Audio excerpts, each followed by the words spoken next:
শহীদ রাদিয়াল্লাহু তাআলা আনহু বাবা মার চেহারার দিকে চেয়ে দেখার পর মাকে ডাক দিয়ে বলে, মা তোমার হাতখানা আমার মাথায় বুনিয়ে দাও।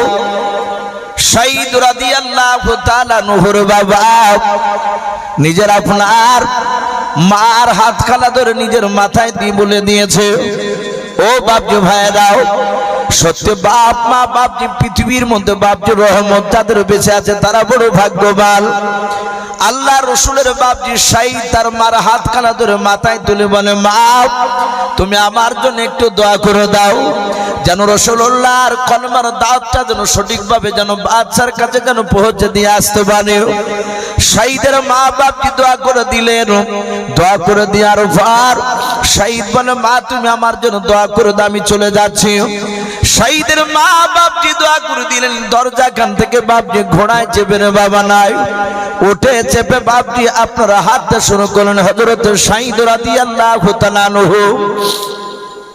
প্রায় মোটামুটি বাবা এক নাই দুই নাই প্রায় 25 থেকে 30 হাত বাপজির সামনের দিকে পা ফেলেছে।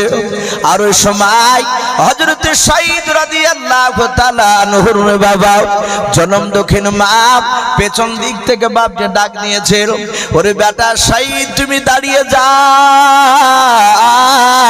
হযরত শহীদকে আবার ডাক দিলেন, বেটা শহীদ তুমি দাঁড়িয়ে যাও। শহীদ রাদিয়াল্লাহু তাআলা আনহুর বাবা কানে গিয়ে তার জনম দুঃখলি মার বাপজি আপনার মধুর ডাক্তার কানে বাপজি পৌঁছে গিয়েছে। হযরত শহীদ রাদিয়াল্লাহু তাআলা আনহু তিনি শুনেছিলেন আল্লাহর নবী বলেন, গো সাহাবায়ে কেরাম শুনে নাও, আল্লাহর নবীজি হাজার হাজার সাহাবাদেরকে নিয়ে বাপজি মসজিদে নববীতে বসে রেখে আল্লাহর দরুদ নবী বাপ মার বাপজি মর্যাদার কথা আলোচনা করতে করতে নবী আমার ডাক দিয়ে বলেন, সাহাবারা শুনে নাও, তোমরা যদি ফরজ নামাজ আর ওয়াজিব নামাজ সুন্নাত নামাজ তিনটা বাদ দিও, ওরে আমার সাহাবারা শুনে নাও, আল্লাহর রাসূল ডাক দিয়ে বলছেন, আমার সাহাবারা যদি তোমরা নফল নামাজে যদি দাঁড়িয়ে যাও আর যদি ওই সময় যদি তোমার বাপ মা যদি ডাক দিয়ে দাও তোমার সালাম ফেরা হয় নাই, তুমি মনে মনে চিন্তা করবা যে আমার নামাজে তো সবে মাত্র আমি দাঁড়ালাম, 2 রাকাত নফল নামাজে দাঁড়িয়েছি, নামাজ তো শেষ হয় নাই, মা ডাক দিতেছে বাপ ডাক দিতেছে। আল্লাহর নবীজি বলেন, সাহাবারা তোমরা সালাম না ফিরে তোমরা বাপ মার ডাকে সাড়া দিয়ে দাও, নামাজ ভেঙে দিয়ে মার ডাকে সাড়া দিয়ে মার কথার তোমরা গুরুত্ব দাও, মার কথাটা তোমরা শুনবা। আল্লাহর নবীজি ডাক দিয়ে বলেন, ওরে সাহাবা পিতা মাতার পায়ে তলে হচ্ছে জান্নাত, সারা পৃথিবীর বাপ যে কোনো পীরের পায়ে তলে জান্নাত, কোন আলমের বাপ যে পায়ে তলে জান্নাত, এই কথা নবীজি বলেন না, শুধু নবী বলেন ইন্নাল জান্নাতা তাহতা আকদামি উম্মাহাতিকুম আও কামা ক্বালা আলাইহি সালাতু ওয়াত তাসলিম। আল্লাহর নবীজি বলেন, ওরে আমার সাহাবারা বাপ মার পায়ে তলে জান্নাত, হুমা জান্নাতুকা হুমা নারুকা, শুনে নাও, তোমার বাপ মার কাছে যদি খুশি করতে পারো তাহলে তোমার বাপ মার পায়ের তলাটা জান্নাতি হয়ে যাবে। ওরে আমার সাহাবা যদি তোমার বাপ মাকে যদি নারাজ করে দাও, যদি খুশি যদি না করতে পারো, অখুশি হয়ে যদি হয়ে যায় তাহলে তোমার বাপ মার পায়ের তলাটা তোমাদের জন্য জাহান্নামের গর্ত হয়ে যাবে। আল্লাহর নবীর সাহাবা শহীদ রাদিয়াল্লাহু তাআলা আনহু উটের লাগাম ধরে বাবা পেছন দিকে আপনার ঘুরে তাকালেন, মা ডাক দিতেছে দরজারে দাঁড়িয়ে, ও বেটা শহীদ তুমি দাঁড়িয়ে যাও। হযরত শহীদ উটের লাগাম ধরে দাঁড়িয়ে ডাক দিয়ে বলে, মা তুমি কেন আমাকে ডাক দিতেছো, তুমি বলো। শহীদ রাদিয়াল্লাহু তাআলা আনহুর মা ডাক দিয়ে বলে, বেটা রে আমি তোমাকে ব্যক্তিগত ডাকতে আসি নাই, তোমাকে আমি ব্যক্তিগত ডাক দিই নাই। বলে কেন ডাক দিয়েছে, কে ডাক দিতেছে বলো তোমাকে।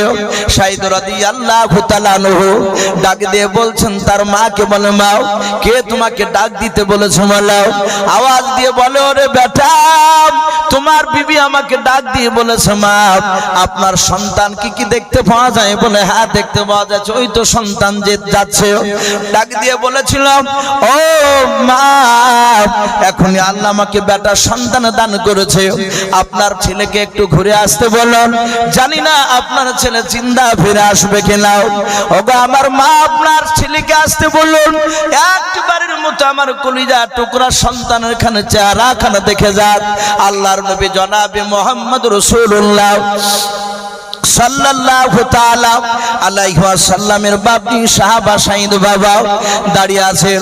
হযরত সাঈদের বাপজি কোরআনের কথা মনে পড়ে গেল। আল্লাহ কোরআন পাকে বলেছেন, ইয়া আইয়ুহাল্লাযীনা আমানু ইস্তাজিবু লিল্লাহি ওয়া লির রাসূলি ইযা দাআকুম।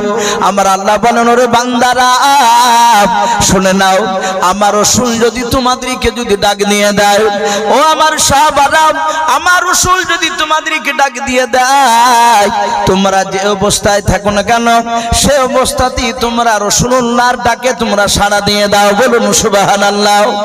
ও বাপজি ভাইরাও, অনেক ঘটনা এরকম পাওয়া যায়।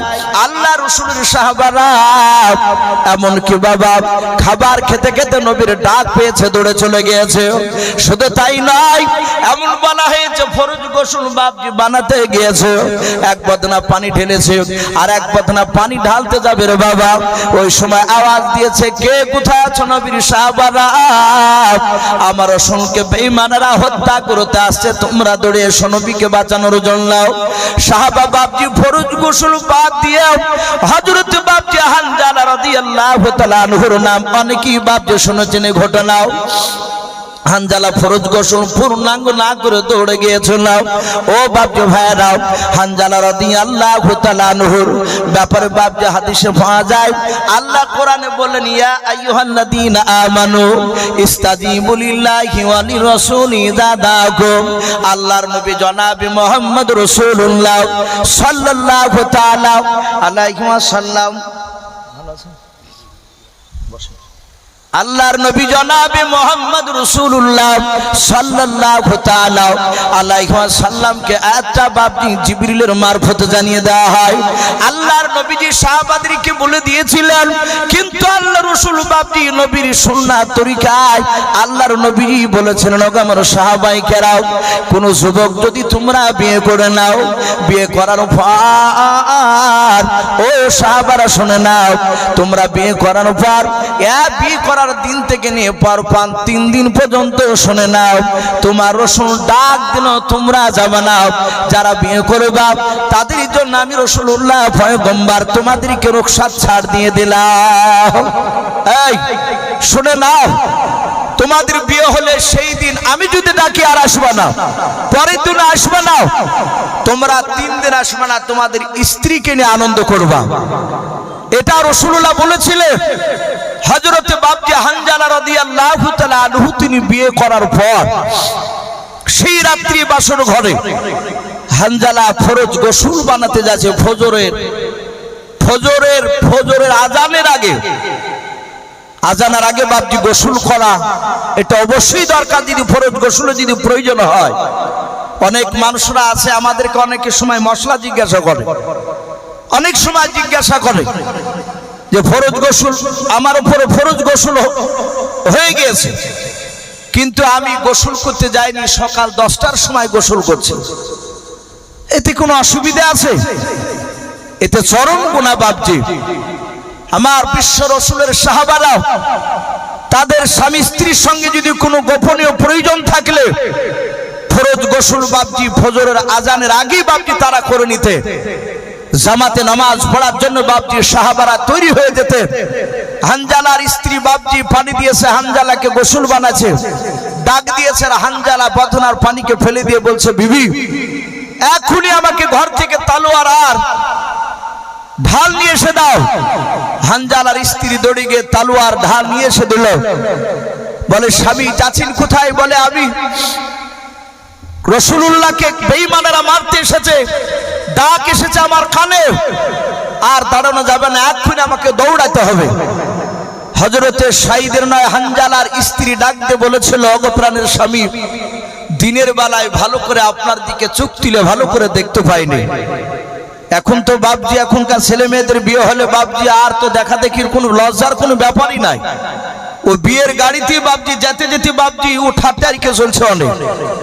হযরতে হানজালার বিবি বলছেন আমি আপনার চেহারার দিকে দিনের বেলায় ভালো করে তাকাতে পারিনি লজ্জায়, বাসর ঘরে অন্ধকারে আপনার চেহারা ভালো করে দেখে নাই। ওগো স্বামী, আপনাকে আমি বারণ করব না, আমি জাইতুন তেলের একটু আলা নিয়ে এসে আমি আপনার চেহারাখানা একটু দেখতে চাই। যদি আপনার ইন্তেকাল হয়ে যায়, কিয়ামতের ময়দানে যেদিন কোটি কোটি মানুষের সমাগম হবে, সেই দিন যেন আমি আপনাকে দেখে যেন আমি চিনতে পারি আপনি আমার স্বামী। হযরতে হানজালা স্ত্রীর কথা শুনে বাপজি চুল পরিমাণ বাপজি আপনার কাঁদলেন না, হাসছেন আর বলছেন বিবি ক্ষমা করে দাও, তোমার হক আদায় করতে পারলাম না, এই পর্যন্তই তোমার সাথে আমার দেখা। বিবি শুনে নাও, যদি জিন্দা ফিরে আসি তাহলে কথা হবে, আর না ফিরে আসলে এই পর্যন্ত শেষ। দোয়া করবা আমার জন্য, দোয়া করে দেবা। হযরত হানজালা চলে গিয়েছেন, যুদ্ধ করতে করতে হানজালা শহীদ হয়ে গিয়েছেন। হানজালার স্ত্রী বোরখা পরা অবস্থায় পর্দার শহীদ বাপজি দাঁড়িয়ে আছে রাস্তার ধারে। সাহাবারা যুদ্ধে বাপজি জয় হওয়ার পর দলে দলে বাপজি সাহাবারা চলে যাচ্ছে রাসূলুল্লাহ পেছনে। হানজালার স্ত্রী আল্লাহ রাসূলকে পেছন দিক থেকে ডাকতে বললেন, ওগো আল্লাহ রাসূল, বেয়াদবি হলো, মাফ করবেন। নবী, আমি অনেকক্ষণ ধরে দাঁড়িয়ে আছি, দেখলাম আপনার দলে দলে সাহাবা তারা বাড়ি চলে গেল, আমার স্বামীকে আপনার ওই সাহাবার মধ্যে পেলাম না। ওগো আল্লাহ রাসূল, আমার স্বামীকে একটু যুদ্ধের ময়দানে দেখো। আমি আপনাকে এটাও দেখতে বলতাম না, একটাই কারণে আমি এখানে দাঁড়িয়ে আছি, আমার স্বামী যখন যুদ্ধের ময়দানে যাচ্ছিল সেই সময় নাপাক অবস্থায় অপবিত্র অবস্থায় গিয়েছে। ওগো আল্লাহ রাসূল, আমার স্বামী যদি নাপাক হয়ে আসে, আপনি পেলে যদি ইন্তেকাল করে যায়, শহীদ যদি হয়ে যায়, তাহলে একটু পবিত্র করার ব্যবস্থা করবে। আল্লাহ রাসূল বললেন, ওগো হানজালার বিবি, আমি তো বারণ করেছিলাম যারা বিয়ে করবে তারা তিন দিন ধরে যেন না আসে। বলে আপনার ডাক শুনে, আপনার সাহাবার আওয়াজ শুনে থাকতে পারে নাই, দৌড়ে গিয়েছে। আল্লাহ রাসূল তিনি চলে গেলেন যুদ্ধের মাঠে। বাপজি খুঁজছিলেন হানজালাকে, জমিনে পেলেন না। হঠাৎ আওয়াজ আসছে, হে আল্লাহ রাসূল, হানজালার লাশ জমিনে নাই, আমরা আল্লাহর হুকুমে ফেরেশতারা জান্নাতে নিয়ে চলে গিয়েছিলাম। বলুন সুবহানাল্লাহ। কাউসারের পানিতে গোসল করে নিয়ে আসতেছি, আল্লাহর নবী বলেন আমি দেখলাম হানজালা শুয়ে আছে, হানজালার দাড়ির আগা দিয়ে, মাথার চুলের দিয়ে আগা দিয়ে বাপজি ঠোপে ঠোপে পানি ঝরছিল। বলুন সুবহানাল্লাহ। এ পানি ফরজ গোসলের পানি নয়, কারণ যদি মনে করেন যে ফরজ গোসলের পানি অতক্ষণ ধরে থাকা সম্ভব নয়, নবী বলেন টাটকা দেখলাম পানি ঝরতেছে। হযরত হানজালা রাদিয়াল্লাহু তাআলা আনহুর এরকম দামি দামি সাহাবারা নবীর ডাক শোনার পর বাপজার পেছন দিকে ঘুরে তাকায় নাই, তারা সোজা দৌড়ে গিয়ে চলে গিয়েছে। আলী রাদিয়াল্লাহু তাআলা আনহু খৈবরের যুদ্ধে বাপজি জুলফিকার তলোয়ার নিয়ে যায় নাই। আমার আলী রাদিয়াল্লাহু তাআলা আনহু নবীজির জামাই একটা লোহার ঢাল হাতে করে নিয়ে বাপজি দৌড়াতে শুরু করেছিলেন। বাপজি আমার বলার উদ্দেশ্য এই, সাহাবায়ে কেরামরা বাপজি রাসূলের ডাক শুনে আর থাকতে পারতেন না। হযরত সাইদ ওদিকে মা ডাক দিয়েছে যে তোমার সন্তানের চেহারাখানা দেখে যাও, তুমি জিন্দা ফিরে আসবে কি আমার আর জানা নাই, তাই তোমার বিবি বলেছে তোমার সন্তানের মুখখানা একবার দেখে যাও। তুমি ইন্তেকাল করে গেলে তোমার সন্তান বড় হলে বলবো তোমার আব্বা তোমাকে যেদিন জন্ম নেয় সেদিন তোমাকে দেখেছিল। ভাইরা আমার, বাবা জীবনেরাও, সাইদ রাদিয়াল্লাহু তাআলা আনহু তিনি বাপজি বললেন এইভাবে হাতখানা উঁচু করে, ওগো মা, আমি তোমার ডাকে আর সাড়া দিতে পারলাম না। ওগো মা, কোরআনের আয়াতের দিকে আমি আমল করতে শুরু করে দিলাম। আমার আল্লাহ কোরআন পাকে বলেছেন, ইয়া আইয়ুহাল্লাযীনা আমানু ইস্তাজিবু লিল্লাহি ওয়া লিরাসূলি ইযা দাআকুম। আল্লাহ রাসূলের সাহাবা ডাক দিয়ে বলেন নবীজির ডাক শুনলে দৌড়ে চলে যাওয়া লাগবে। ওগো মা, আমি নবীজির কথা শুনে কলমার দাঁত দিতে বেরিয়ে পড়েছিলাম, তুমি ডাক দিয়েছো মা, আমি তোমার কাছে ওয়াদা করলাম ওই বাহরাইন শরীফের গোলাম সারোয়ার ওই বাদশার কাছে কলমার দাওয়াত দিয়ে এসে আমি মা তোমার ওয়াদাটা পূরণ করবো, আমার সন্তানের চেহারাখানা দেখে যাব, দোয়া করো তুমি। হযরত সাইদ বাপজি দৌড়ে চলে গেলেন মদিনার চৌরাস্তার মোড়ে। বাপজি দেখছেন আর 19টা যুবক সাহাবারা, তারা সবাই মিলে বাপজি দাঁড়িয়ে আছে। হযরত সাইদ বললেন ভাই চলে এসেছো সবাই? বলে হ্যাঁ। বলে ভাই আবার একটু লেট হয়েছে বাড়ি থেকে আসতে, তোমরা কিছু মনে করো না। হযরত সাইদ বাপজি আগে আগে চলছেন তার 19টা সাথী ভাইদেরকে নিয়ে, অনেকটা দূর চলে যাচ্ছেন বাহরাইনের বাপজি সেই দেশে। যেতে যেতে যেতে যেতে সাহাবা 19টা সাথী ভাই তারা বললেন ওগো সাইদ ভাই, তুমি আমাদের নেতা, আমরা তোমাকে নেতা বলে মানছি, শুনে নাও তুমি পেছন দিকে আমাদের থাকো, আমরা সামনে দিকে যাব। বলে কেন? বলে সামনে দিকে যাব, যদি বেঈমানের আঘাত করে তুমি থাকলে তোমাকে হত্যা করলে নেতৃত্ব দান করবে কে? তাই আমরা আগে আগে যাব, তুমি পেছন পেছন চলো, বেঈমানের আঘাত করলে আমরা তার প্রতিবাদ আগে থেকে করব।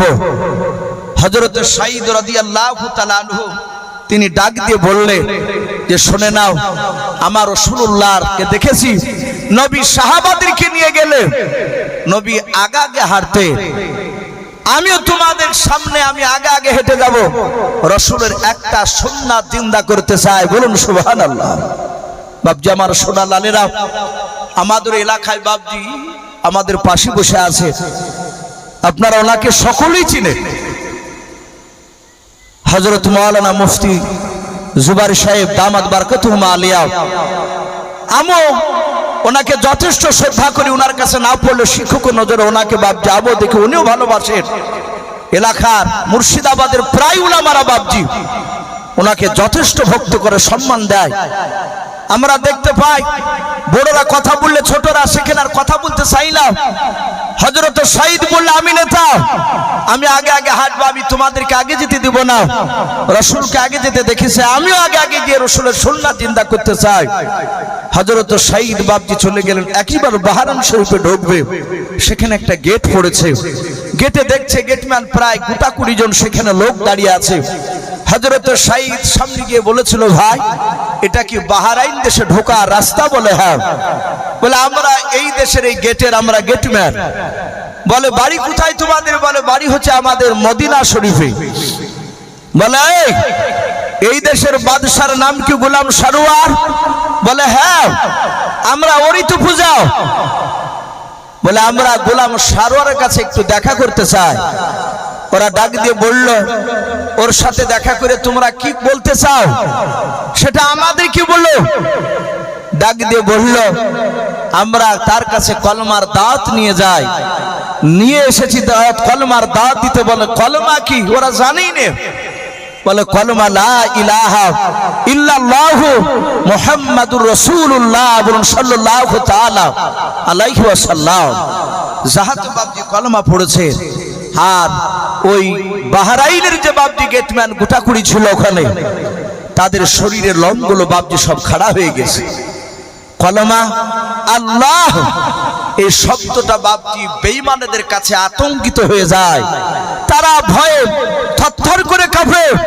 বদরের প্রান্তরে মাত্র বাপজি 313 জন সাহাবা, কয়েক হাজার বেঈমান সাহাবারা চারিদিক থেকে নারে তাকবীর দিয়েছিলেন। গোটা বদরের মাটি বাপজি কেঁপে উঠেছিল। বেঈমানদের হৃদয় বাপজি থরথর করে কাঁপুনি ধরেছিল। ইমানদার যারা আল্লাহওয়ালা হয়, আল্লাহর কলেমা যত নিবে নাও, যত পড়বে তত তাদের দিল ঠান্ডা হয়। কথা ঠিক না বেঠিক বাপ? একটু বলে দেখে, একটু বসে বসে নির্জন এলাকায় একটু আল্লাহ আল্লাহ কলমার জিকির করবে, দেখবেন ভিতরে একটা ঠান্ডা শান্তি শান্তি ভাব লাগে। কিন্তু বেঈমানদের কাছে পড়লে তাদের ভয় হয়ে যায়। এদের পশমগুলো সব খাড়া হয়ে গেছে। বলে এ ভাই এ তো জানি না।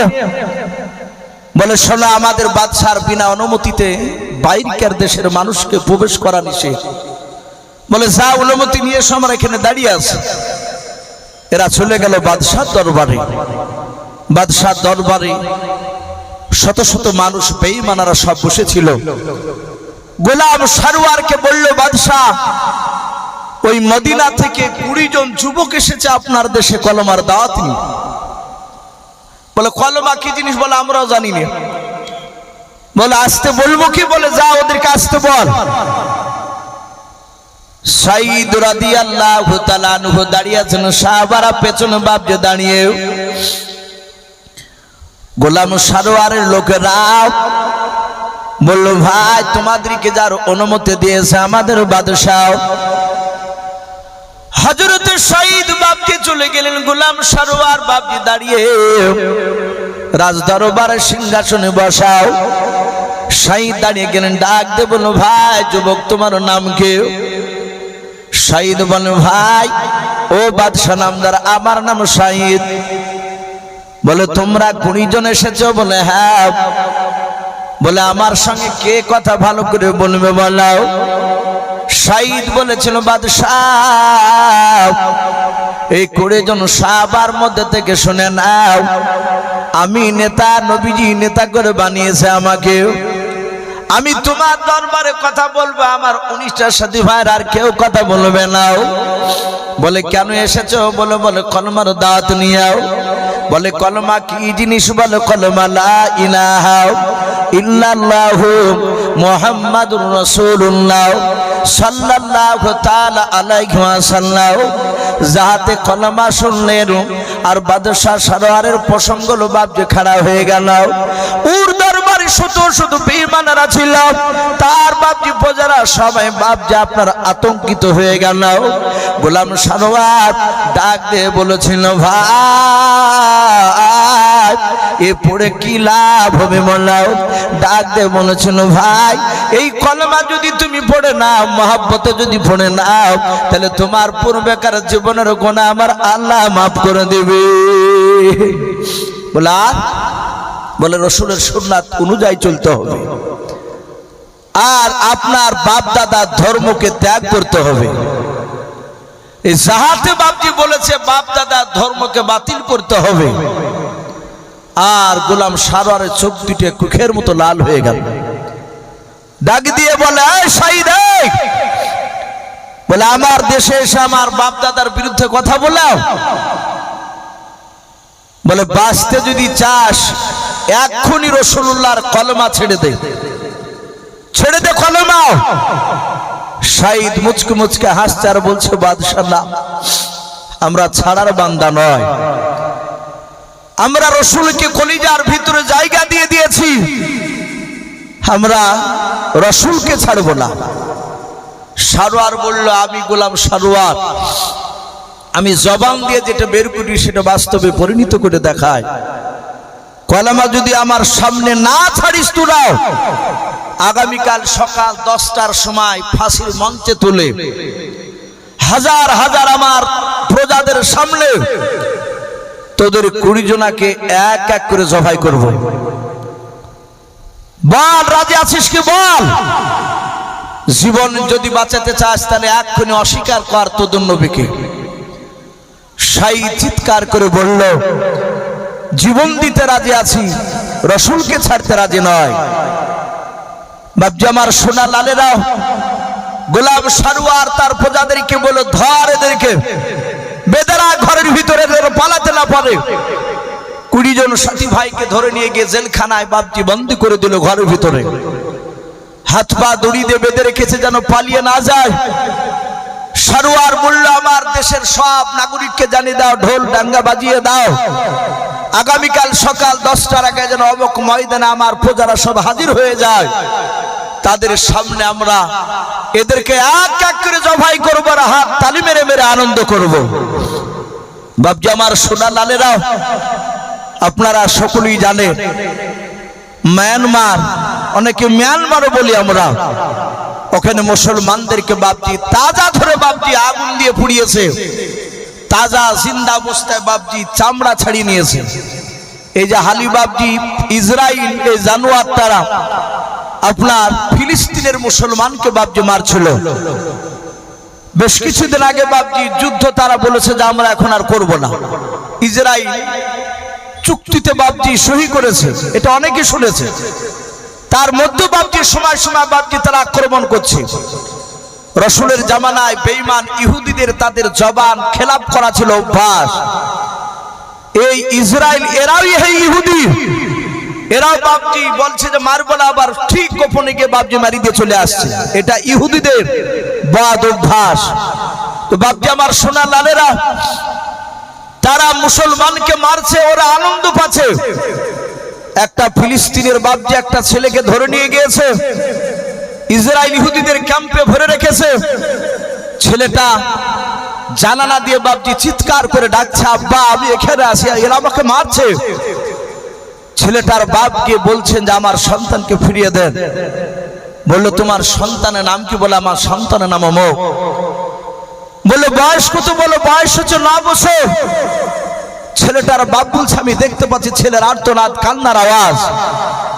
ইহুদি কুত্তার বাচ্চারা তারা ধরে বাপজি ভরে ছেলেটাকে শাস্তি দিচ্ছে। বললো তোমার ছেলের ওজন কতটা? প্রায় আমার ছেলে 9 বছর বয়স, ওজন প্রায় মোটামুটি প্রায় 25 কেজির ওপরে হবে। ছেলের শরীর স্বাস্থ্য ভালো ছিল। বেঈমানরা তারা বাচ্চা ছেলেটাকে তাজা জিন্দা অবস্থায় বাপজি চামড়াকে ছেড়ে জবাই করে তার হাড় থেকে মাংসগুলোকে ছেড়ে কম্পিউটারে তার বাপের সামনে 25 কেজি বাপজি গোশত ওজন করে বলে যাও এই গোশত নিয়ে বাড়ি চলে যাও। বাপজি আমার সোনা লালেরা, রাসূল সাল্লাল্লাহু তাআলা আলাইহি ওয়াসাল্লামের জামানায় রাসূলকে দাঁড় করেছে বাপজি বেঈমানরা আমার রাসূলের উম্মতকে ধরে মেরেছে। আপনারা জানেন হযরত সুমাইয়া, ইসলামের ইতিহাসে বাপজি যার নাম পাওয়া যায়, সুমাইয়ার বেটার হযরত আম্মার রাদিয়াল্লাহু